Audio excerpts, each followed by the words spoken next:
नमस्कार मित्रांनो, एन के ऑनलाईन क्लासमध्ये आपल्या सर्वांचं मनपूर्वक स्वागत. मित्रांनो, 12वी राज्यशास्त्र या विषयाच्या बोर्ड फेब्रुवारी 2026च्या परीक्षेसाठी महत्त्वाचे आणि इम्पॉर्टंट प्रश्न कशा पद्धतीने आपण शोधू शकतो आणि कशा पद्धतीने त्यांची तयारी करून ह्या बोर्ड परीक्षेला सामोरे जाऊ शकतो याविषयीची माहिती अभ्यासत असताना आणखी एक महत्त्वाचा व्हिडिओ आपण घेऊन आलेलो आहोत, ज्याच्यामध्ये प्रश्न क्रमांक 5 आपण हायलाईट करणार आहोत. प्रश्न 5 आपल्याला माहिती 25 ते 30 शब्दामध्ये स्वतःचं मत लिहायचं असतं, म्हणून स्वमतचा प्रश्न असतो. आणि हा स्वमतचा प्रश्न अतिशय छान प्रश्न आहे, 12 मार्क मिळवून देणारा प्रश्न आहे. कारण एका प्रश्नाला 4 मार्क, 3 प्रश्न आपल्याला सोडवायचे आहेत आणि स्वमत असल्याने इथं लिहिलेली उत्तरं चुकीची होत नाहीत किंवा चुकीची दिली जात नाही शक्यतो. त्यामुळे तुम्हाला तुमच्या भाषेत ते मत मांडता येऊ शकतं आणि त्याचे मार्कही मिळवता येऊ शकतात. म्हणून सर्व विद्यार्थ्यांनी ह्या प्रश्नाकडे फोकस करणं फार गरजेचं आहे. अतिशय महत्त्वाचा प्रश्न, कारण तो हमखास तुम्हाला गुण देऊन जाणार आहे. आणि त्याच्यासाठी आणखी तयारी करायची असेल तर आपल्याला प्रिव्हियस क्वेश्चन जर विचारात घेतले तर नक्कीच तुम्हाला त्याची मदत होईल.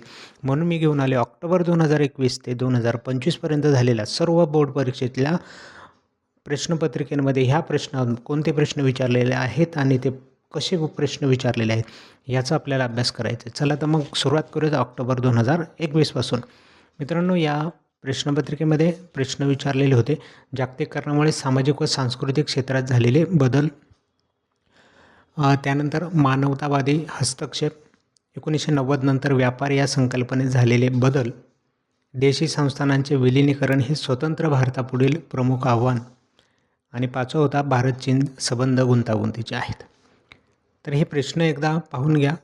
सगळे प्रश्न ह्या पहिल्या प्रश्नपत्रिकेत आपल्याला वेगळे वाटणार आहेत, परंतु जसजसं आपण समोर जाऊ याचे पुढच्या प्रश्नपत्रिका येतील तेव्हा आपल्या लक्षात येईल की प्रश्न कशा पद्धतीने कशावरती फोकस केले जातात. जागतिकीकरण महत्त्वाचा घटक आहे, त्याच्यावरती फोकस होणार आहे. फेब्रुवारी 2022ला झालेली नेक्स्ट प्रश्नपत्रिका होती, त्यामध्ये शांतता संरक्षण हे संयुक्त राष्ट्राचे प्रमुख कार्य आहे. संयुक्त राष्ट्रावरती प्रश्न येतो. प्रदूषण रोखण्यासाठी प्रभावी उपाययोजनांची गरज आहे. त्यानंतर राष्ट्राच्या प्रगतीसाठी शांतता व स्थैर्य यांची गरज असते. शांतता स्थैर्य याच्यावरती प्रश्न सतत विचारले जात आहेत. माहितीचा अधिकार हा लोकशाही बळकट करण्यास महत्त्वाचा आहे. भारत आणि चीन संबंधांचे स्वरूप गुंतागुंतीचे आहेत. हा प्रश्न तर रिपीट लगेच झालेला आहे. पहा, रिपीट क्वेश्चन पण ह्या प्रश्नामध्ये खूप पाहायला मिळत आहेत. त्यामुळे तुम्हाला अभ्यासाची तयारी करायला मदत ह्या प्रश्नांचीच होणार आहे, कारण याच्यातले प्रश्न रिपीट होतात आणि त्याचा फायदा आपल्याला होईल. आंतरराष्ट्रीय राजकारणातील प्रादेशिकतावादावरती प्रश्न आला. ई प्रशासनामुळे शासकीय प्रक्रिया गतिमान झालेली आहे. ई प्रशासनाचा एक प्रश्न कंटिन्यू आपल्याला पाहायला मिळतो. त्यानंतर तंत्रज्ञानातील प्रगतीमुळे जागतिकीकरणाचा वेग वाढतो. जागतिकीकरणावरती पहा सतत प्रश्न येतात आणि ते फिरून येतात. जागतिकीकरणाचा प्रश्न आहे, तंत्रज्ञानाच्या प्रगतीवरती त्याचा इफेक्ट होतो. पर्यावरण संरक्षणाची गरज यावरती आपलं मत लिहायचं आहे. शांतता स्थैर्य यांची राष्ट्राच्या प्रगतीसाठी गरज आहे. शांतता आणि स्थैर्याचा मी सांगितलं प्रश्न रिपीट होतो. हा पुन्हा प्रश्न ह्या ठिकाणी आलेला आहे. आतापर्यंत 3च प्रश्नपत्रिका झाल्यात. चला पुढची पाहूया. 4थी प्रश्नपत्रिका: ई प्रशासनामुळे शासकीय प्रक्रिया जलद झालेली आहे. हा प्रश्न आत्ताच आलेला होता, परत रिपीट झाला. शांतता व स्थैर्य यांची राष्ट्राच्या प्रगतीसाठी गरज, परत रिपीट झाला. पर्यावरण ऱ्हासामुळे अनेक समस्या निर्माण होतात. पर्यावरणाचाही प्रश्न येऊन गेलेला आहे. उदारमतवादी लोकशाही आवश्यक आहे. लोकशाहीवरती प्रश्न सेपरेट आहे. जागतिकीकरणामुळे ग्राहकांच्या दर्जावर वस्तू व सेवा मिळतात. जागतिकीकरणावरती 3रा प्रश्न मला वाटतं रिपीट ह्या ठिकाणी दिसून आलेला आहे आपल्याला. नेक्स्ट पुढची प्रश्नपत्रिका जुलै 23मध्ये झालेली. यामध्ये दहशतवाद ही एक आंतरराष्ट्रीय जागतिक समस्या आहे. दहशतवादावरती प्रश्न आला. भारतातील कृषी क्षेत्रावर जागतिकीकरणाचा परिणाम. जागतिकीकरणाचे हे सगळे परिणाम अभ्यासून ठेवा. शेतीवरती इतर कशावरती परिणाम झाला, कारण त्याचा हा 4था प्रश्न रिपीट आपल्याला दिसतो. त्यानंतर पर्यावरण संरक्षण ही काळाची गरज, हाही प्रश्न रिपीट झाला बा. शांतता व स्थैर्य राष्ट्राच्या प्रगतीसाठी आवश्यक, हा प्रश्न 3 ते 4 वेळा पुन्हा ह्या ठिकाणी दिसतोय. पारदर्शकता हे सुशासनासाठी महत्त्वाचे मूल्य आहे. सुशासनावरती प्रश्न हा 2रा प्रश्न रिपीट झालेला आहे. यानंतर नेक्स्ट पुढची प्रश्नपत्रिका आहे फेब्रुवारी 2024मध्ये झालेली. यामध्ये पर्यावरण संरक्षण ही काळाची गरज. पहा तुम्हीच पहा, प्रश्न जसेच्या तसे रिपीट आपल्याला पाहायला मिळतात. ई प्रशासनामुळे शासकीय प्रक्रिया गतिमान झालेली आहे. हाही प्रश्न किती 3 वेळा बहुतेक आलेला आहे. हिंदी महासागरात भारताची भूमिका, हाही संबंध जो आहे भारताच्या इतर घटकांशी असलेला, त्याच्यावरती आधारित असलेला प्रश्न आहे. चीनवरती जसा आला होता तसंच आता चीनऐवजी हिंदी महासागरावरती आला. आंतरराष्ट्रीय राजकारणातील प्रादेशिकतावाद, हाही प्रश्न येऊन गेला होता. प्रादेशिकतावादावरती मी म्हटलं प्रश्न आहे. जागतिकीकरणाचा सकारात्मक नकारात्मक बाजू, जागतिकीकरणावरती सतत प्रश्न दरवर्षी जवळपास विचारले जात आहेत. त्यानंतर नेक्स्ट पुढची प्रश्नपत्रिका जुलै 2024. यामध्ये हिंदी महासागरात भारताची भूमिका, रिपीट क्वेश्चन पहा जसेच तसा आत्ताच येऊन गेला, पुन्हा विचारण्यात आला. भारतातील प्रशासकीय सुधारणांबाबत तुमचे मत नोंदवा. प्रशासकीय सुधारणांबाबतीत आपल्याला माहिती विचारली होती. शांतता स्थैर्य यांची राष्ट्राच्या प्रगतीसाठी गरज आहे. 4थ्या वेळेस प्रश्न रिपीट झालेले दिसते. पर्यावरण संरक्षण काळाची गरज, तुमचे मत लिहा. हाही प्रश्न रिपीट झाला.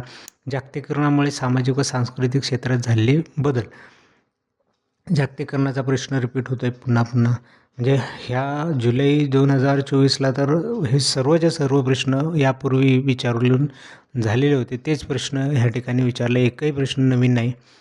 त्यानंतर फेब्रुवारी 25मध्ये दहशतवाद ही एक आंतरराष्ट्रीय समस्या, दहशतवादाचा याही पूर्वी प्रश्न आला, परत आला. तंत्रज्ञानाच्या क्षेत्रातील प्रगतीचा मानवी जीवनावर झालेला परिणाम, तंत्रज्ञान आणि जागतिकीकरणावरती आला होता, आता मानवी जीवनावरती विचारले. राष्ट्रीय एकात्मता पुन्हा आला पहा, फक्त प्रश्न वेगळ्या पद्धतीनं विचारला आहे. घडवून आणण्यात राज्याची भूमिका विचारलेली होती. पर्यावरण संरक्षणाची गरज, यावर तुमचं मत सांगा. हाही प्रश्न रिपीट झाला. भारत आणि अलिप्ततावाद, हा प्रश्न ह्या ठिकाणी मला सापडला नाही, तो एक प्रश्न राहून गेला आपला. पण बाकीच्या प्रश्नांमध्ये ही दहशतवाद, तंत्रज्ञान, एकात्मता, संरक्षण हे रिपीट झालेलेच प्रश्न आहेत. त्यामुळे काही मला वाटतं नवीन प्रश्न ह्या वर्षी विचारले गेलेले आहे.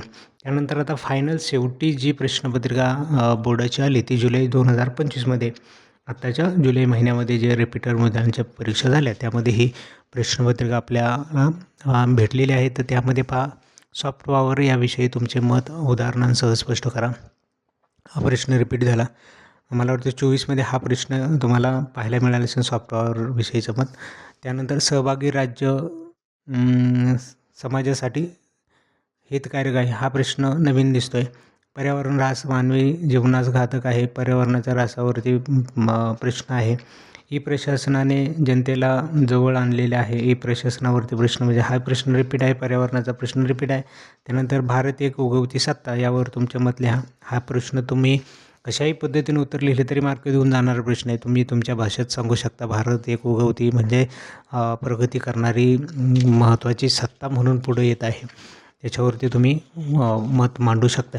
तर हे सगळे सोपे प्रश्न मला वाटते तुम्ही सहज अभ्यास न करताही लिहू शकता, असे प्रश्न ह्या ठिकाणी आहेत. त्यामुळे स्वमताचे प्रश्न विद्यार्थ्यांनी फार काळजीपूर्वक लिहिणं गरजेचं आहे, कारण तुम्हाला हमखास याचे 12चे 12 मार्क मिळवता येऊ शकतात. फक्त पॉईंट क्रिएट करून ते कसे मांडायचे हे तुम्ही एकदा पाहून घ्या. आपण यापूर्वीही बोर्डची प्रश्नपत्रिका तुम्हाला सोडून दाखवलेली होती, त्यामध्ये मी सांगितले कशा पद्धतीने पॉईंट त्या ठिकाणी लिहायचे.